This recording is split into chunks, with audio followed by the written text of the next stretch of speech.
Samaritan House is a shelter for victims of domestic violence and homeless families. The Samaritan House started around about 29 years ago through a consortium of churches who came together to respond to the problem of homelessness, family homelessness in Hampton Roads, particularly in Virginia Beach. They worked within the church groups to provide housing, but once the need exceeded their capacity, they worked with the city to form a stronger coalition. In 1984, the first shelter, a 4-bedroom house, was opened, and that was Samaritan House's beginning.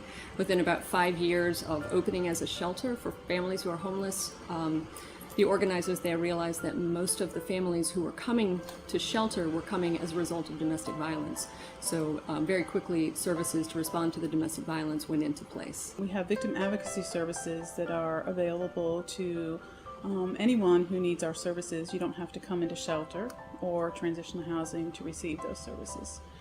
We do have emergency shelter for people that need safe housing, transitional housing, a transition in place program, a rapid rehousing program, and some pretty comprehensive services for children as well. We are now doing assessments with each child that's been exposed to violence, and when they meet the threshold of needing mental health services or developmental services, we are linking them with counselors, and we're able to assist them with the co-payments if need be. We work with the faith community to bring awareness into the churches and faith groups around us.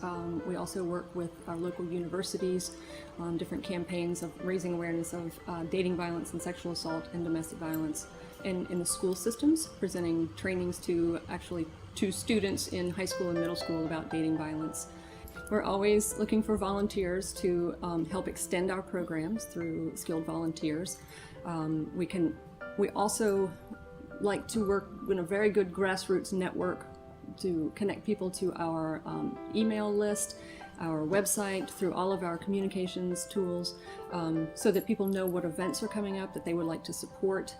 We can definitely use people's individual contributions, corporate contributions, but volunteering is a really great way to start, to have people come in and actually help us help the people who are coming to us. My name is Brian Dunn. I'm from Hampton, Virginia, and this is my personal testimony in regards to my mother, Patricia Nobles, who lost her life to domestic violence in October 2010. My mother, the beloved Patricia Nobles, was the victim of a tragic domestic violence incident. Just 1 month after obtaining a court order, she was gunned down by my stepfather. On October 7th, I received a phone call on my way to work from my mom's neighbor. She said to me, "Whatever you are doing, you need to get over here as soon as you can." I already knew what that meant.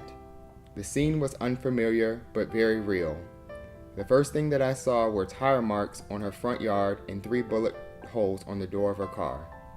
I walked to my neighbor's house with my heart heavy, wondering if the situation could have been prevented. The circumstances of her passing crushed me, and it took a large amount of personal healing to bring my life back to normal.